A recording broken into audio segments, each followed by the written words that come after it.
para falar de milho, para falar também de geada, quem sabe, e, claro, dos efeitos das questões ligadas à gripe do frango no mercado do milho, nós vamos conversar ao vivo agora com o Roberto Rafael, que participa desta edição de Agricultura BR, aqui no canal do Boi pela internet. Roberto, obrigado pela sua participação aqui no programa.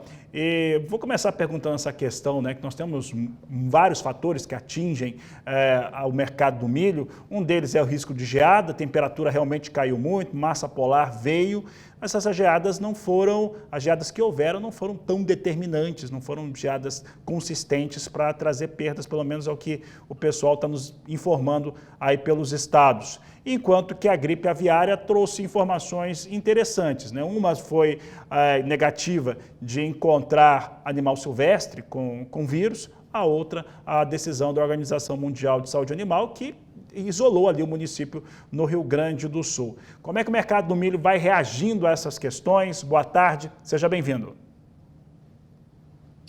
Olá, boa tarde, Fabiano Reis, aos ouvintes, os seguidores do Agricultura BR. É um prazer estar com vocês. Então, Fabiano, iniciando pela questão do tema das geadas, né? Lógico que quem está no mercado sempre tem um acompanhamento muito estreito de pluviometria, temperaturas mínimas, enfim, temperaturas máximas. Então, assim, a gente, quando começou esse tema na semana passada, né, e desde lá até aqui, para nós, em nenhum momento a gente via que seria uma geada com intensidade para fazer algum dano, né? E até mesmo aquilo que você falou, o atual estágio das lavouras, né, elas já estão mais seguras e que talvez não sofressem se tivesse tido uma geada efetivamente muito forte que pudesse afetar a produção de milho. O fato é que, na verdade, eu em nenhum momento vi temperaturas abaixo de 4 graus nas regiões suscetíveis a geadas. E aí vamos falar, seria a região do sul do estado do Mato Grosso do Sul, Paraná, né, região oeste, oeste e norte, e também no estado de São Paulo.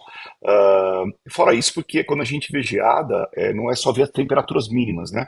Existem outros fatores, como pressão atmosférica, que essa é mais determinante ainda, e nós precisamos ficar atentos. A pressão atmosférica, ela no máximo chegou a 1028 na região de Cascavel, pelo menos nas previsões, o que se pegou muito pouca coisa, ou praticamente afetou nada, até por causa dos estágios das lavouras, né, Fabiano? Então, esse tempo frio, ele segue até amanhã, né, mas já a partir de amanhã subindo as temperaturas, e a partir do dia 31 de maio, todas essas regiões suscetíveis a perdas com geadas, elas já vão estar com 2 dígitos, tá? Então, daqui para frente, para você ter uma ideia aí, lá para 7 de junho, a gente vai estar a praça com menor temperatura mínima é 13 graus Cascavel, o resto tudo acima disso, né?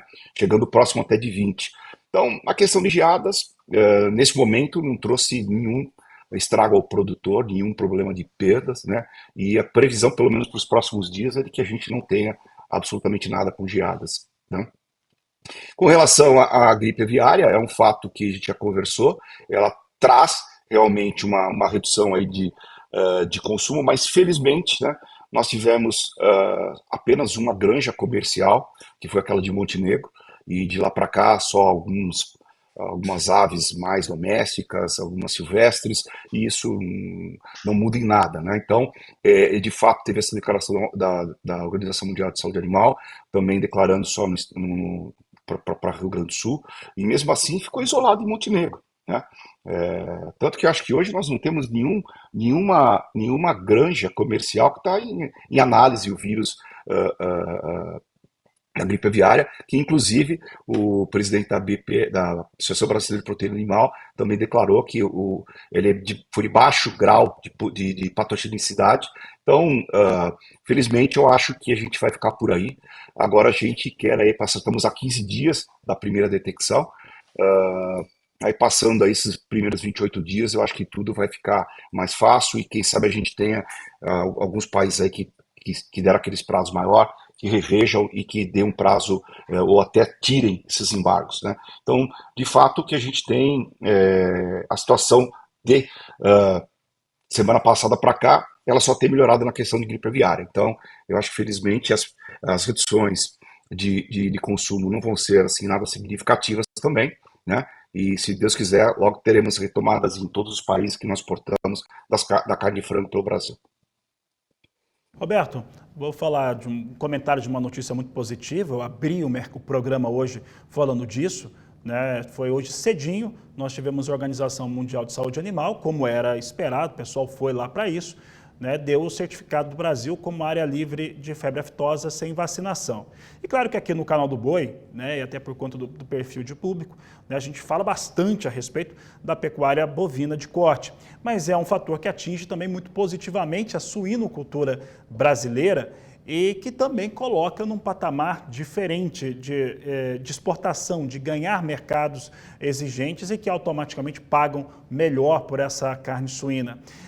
Esse cenário de demanda por conta de suínos também pode mudar, né, influenciar no mercado de milho em um ano que a gente vai ter uma boa colheita, uma boa segunda safra? Sim, eu acho que o mercado de carne suína vem ganhando muito espaço, principalmente nas questões de exportações, né, Fabiano? Mas ela do assim entre suínos e frangos é o setor que mais consome milho, né? Depois aí vem suínos. É, eu acho que eu vejo com positividade, né, nessa toda essa questão e isso melhora os consumos de milho, né? Mas também não sei, não sei não, eu acredito que isso vai ser gradativo, né? Vai ser uma escalada que o Brasil tem que tomar, quem sabe a gente ser também o maior exportador de carne suína um dia, né? Como é de frango, como é de carne bovina. Então, e isso vai trazendo, na verdade, uma demanda melhor, mas vai ser ao longo é um processo isso, né? Não é assim um efeito muito grande que a gente tem assim já num primeiro ano, segundo ano, acho que é um processo. Roberto, para encerrar, eu falava agora há pouco a respeito da gente ter uma segunda safra muito boa, uma segunda safra cheia, talvez até acima das expectativas iniciais. Nós vamos ter uma boa colheita. Essa colheita, né, até por conta começou, né, Mato Grosso está colhendo, Paraná está colhendo, Mato Grosso do Sul já tem algumas áreas colhendo também. Então, nós temos um acesso, né, ao mercado, a gente vai ter um acesso de milho ao mercado muito maior a partir de agora, isso mexe com os preços. Entretanto, esses preços que a gente tem hoje para o milho, que tem sobre projeção, são valores remuneradores para esses produtores nos estados brasileiros? Fabiano, eu acho que junto a tudo isso, a gente vem com uma grande produtividade, né? Então, eu acredito que em algumas regiões, talvez mais fronteiras, fique um pouco dentro do limite aí de custo de produção, mas a produtividade veio para ajudar, né? Então, acho que acredito que é lógico, vamos ter de novo um período aí que as margens vão se encurtar. O cenário de produção desse ano é muito melhor do que o ano passado.